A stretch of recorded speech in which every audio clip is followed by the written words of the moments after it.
A 20 años del estallido social del 19 y el 20 de diciembre, la memoria colectiva guarda registro de aquel momento histórico.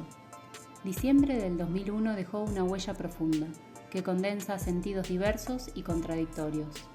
Se lo asocia, por un lado, con un momento de profunda crisis institucional, económica y social, en la que la renuncia de Fernando de la Rúa dio pie al desfile de otros 5 presidentes y a la salida del régimen de convertibilidad. Este colapso institucional trajo consigo una violenta represión que dejó un saldo de 38 muertos en el campo popular. Pero la experiencia del 19 y el 20 de diciembre no fue únicamente la postal de un colapso institucional.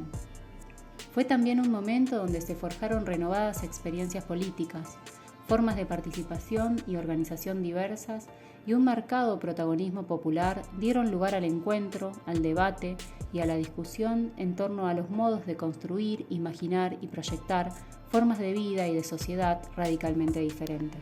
Las jornadas del 19 y 20 se pueden pensar en un proceso que responde a distintas temporalidades, a la sucesión de episodios que generaron las condiciones que hicieron detonar el estallido popular. Como recuerda Gustavo Teres, secretario general de AMSAFER Rosario, era un malestar muy grande con la política, con la situación social y económica agobiante, que vino a deslumbrar, que vino a despuntar ese 19 y 20, ¿no? Yo insisto mucho, fue una revuelta popular y hubo una masacre, porque esa revuelta popular, donde hubo un pueblo que se movilizó, que salió a las calles, también la represión, el músculo que tenía el aparato represivo, y en estas provincias se notó mucho, con sus servicios de inteligencia y con la Santafesina Sociedad Anónima y con todo el aparato represivo, se llevó a muchos de los mejores hijos del pueblo, algunos con alguna referencia social, como el Pocho, como Graciela Costa, y otros simples jóvenes que salieron a poner el pecho y a enfrentar la rebelión en los barrios. La crisis económica general mostraba su cara más cruenta para los sectores populares. El malestar se agudizaba con la proximidad de las fiestas y se expresó, primero a partir de la demanda de alimentos y luego con una ola de saqueos. Alicia, militante social de Villa Banana, uno de los asentamientos irregulares más grandes de la ciudad y referente de la comunidad eclesial de base, Mensajeros de Jesús, nos comentaba cómo se vivenciaron estos hechos en el barrio. Nosotros tenemos una organización llamada Mensajeros de Jesús, que se fundó allá en el 89, una cosa así, no me acuerdo bien, 88, que también fue un estallido social así chiquito, pero hubo saqueos y qué sé yo. En el 2001 ya estábamos más formadas, qué sé yo, bien.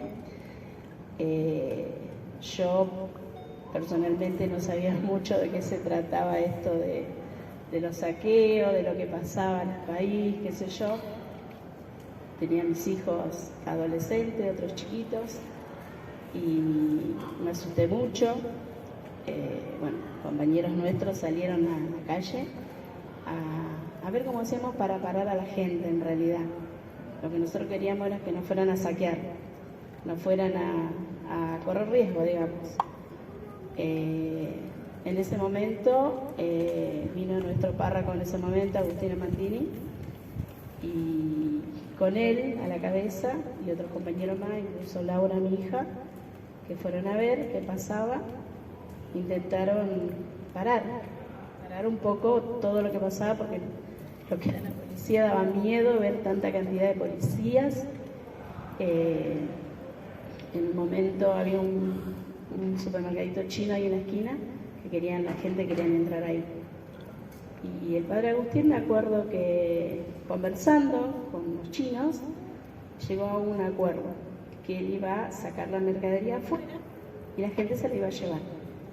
En eso viene la policía, empiezan los tiros, pero a los tiros mal. La violenta represión era la respuesta que el Estado daba en los barrios populares del Gran Rosario cuando las personas salieron a las calles para resistir el hambre, producto de unos niveles inéditos de desempleo y de la escasez de dinero para la subsistencia. Durante las jornadas del 19 y 20 hubo 9 compañeros asesinados en la región. Pocho Leprati, Yanina García, Ricardo Villalba, Walter Campos, Rubén Pereira, Graciela Machado, Marcelo Pacini, Juan Delgado y Graciela Acosta. La policía tenía órdenes precisas. Los responsables políticos de la masacre nunca fueron llamados a declarar. El gobernador en ese entonces era Carlos Reutemann y el secretario de Seguridad, Enrique Álvarez. Celeste Liprati es una de las fundadoras de la Asamblea del 19 y 20 en Rosario, organización que nuclea a los familiares víctimas de la represión en la búsqueda de justicia. Ella nos decía: soy una de las hermanas de Pocho Leprati, asesinado en esta ciudad el 19 de diciembre de 2001, en Barrio Las Flores, en el techo de la escuela 156, la escuela Serrano, un lugar donde él trabajaba. Y bueno, desde esos lugares que habito y desde entonces me he sumado a un camino que claramente no empezó ahí, sino que es mucho más largo.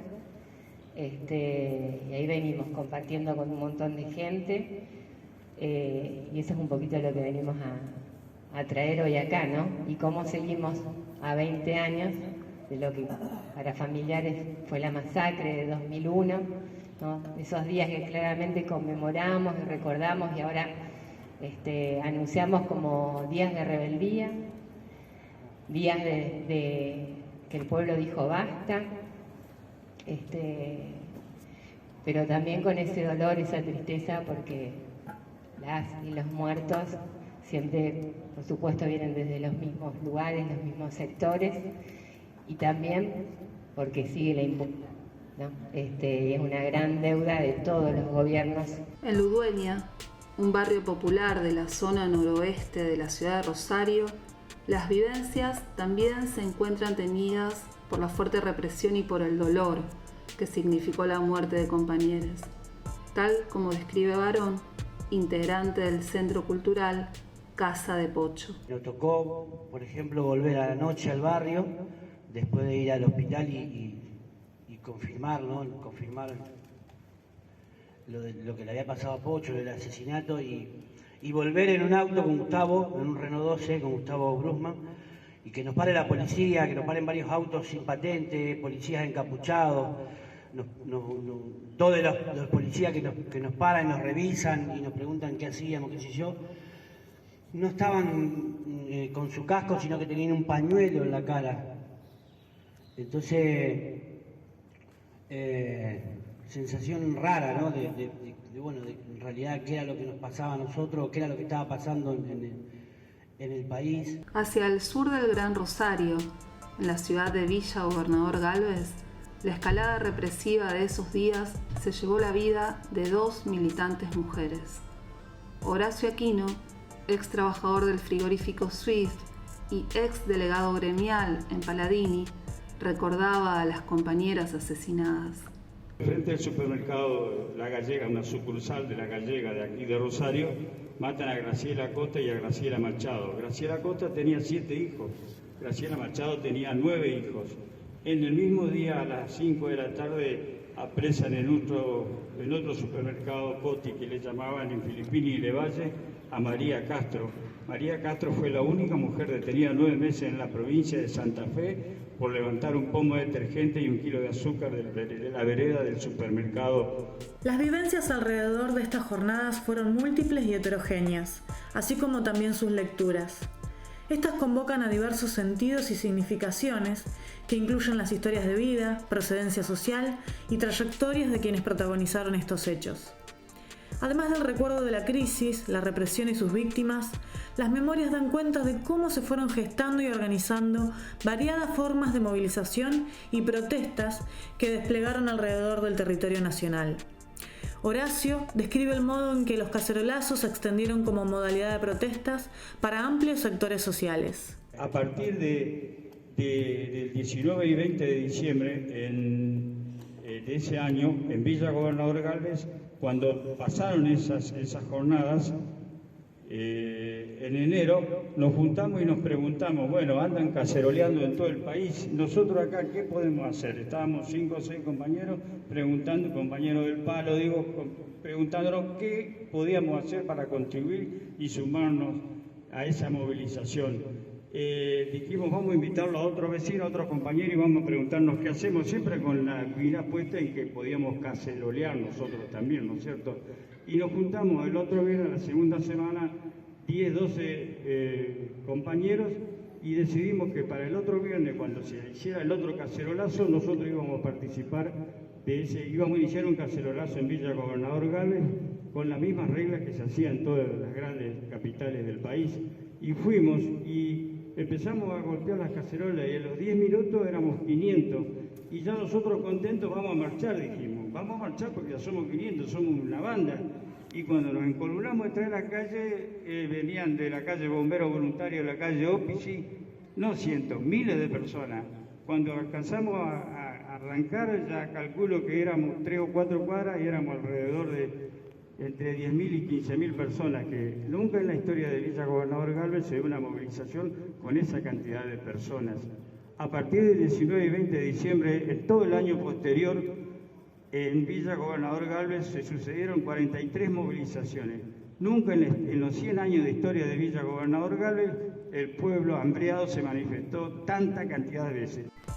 En los barrios de la ciudad de Rosario también se asistió a importantes procesos de autoorganización, gran inventiva popular e innumerables muestras de solidaridad que llaman la atención por su intensidad y por la novedad de muchas de sus fórmulas. Estos procesos se dieron bajo diversas iniciativas como asambleas barriales y cacerolazos. Muchas de estas expresiones se enlazaron a procesos organizativos preexistentes como redes de trueque, piquetes y cooperativas. Como nos relata Valeria Luchini, de la Cooperativa de Mercado Solidario. Tardamos un tiempo en poder sistematizar lo que sentíamos en relación a los trueques, que era una terrible experiencia de subsistencia colectiva que los argentinos nos habíamos dado para superar, por supuesto de manera parcial, de manera incompleta, la dramática situación económica que veníamos viviendo en los últimos años. Una situación económica caracterizada, no es necesario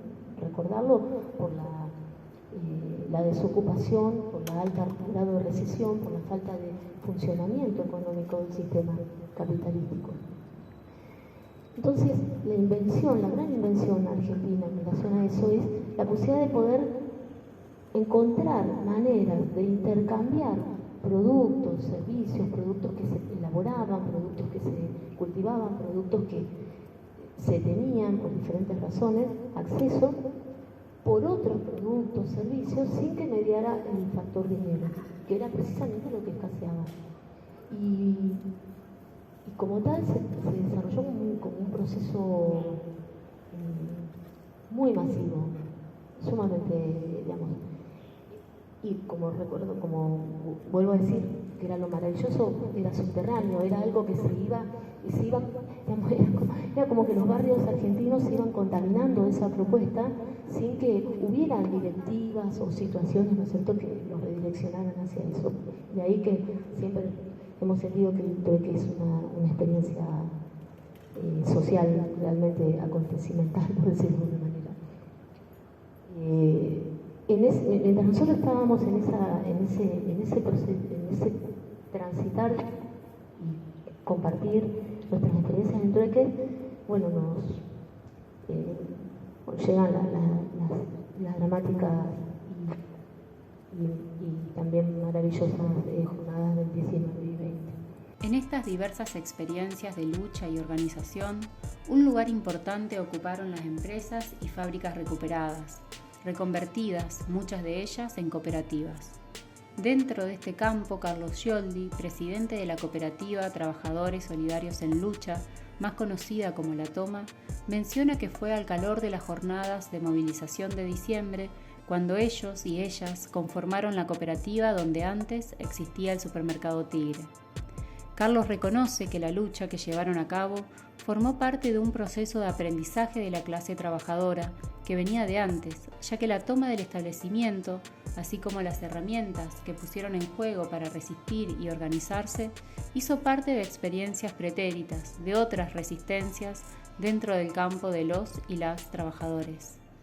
Lo que ocurrió en diciembre del 2001 no fue un rayo en un cielo despejado, sino que había una acumulación de conflictividad muy importante, y además una situación social inaceptable, terrible, de los días, hay muchos que están acá que estábamos en la toma ya, varios, eran más jóvenes ellos, no nosotros.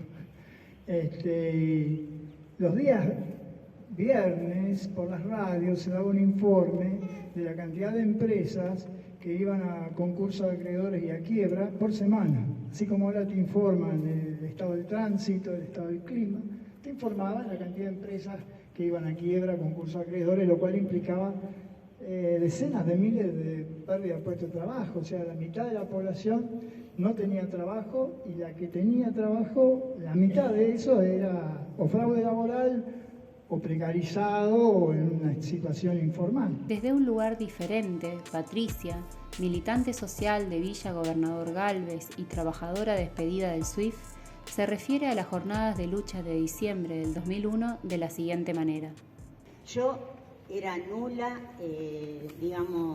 políticamente no sabía ni siquiera quién gobernaba, pero yo creo que los trabajadores sabemos cuando abusan, sabemos cuando explotan, sabemos cuando trabajamos todo el día y no nos alcanza, cuando tenemos que mantener familia, pagar alquileres, comprar cosas.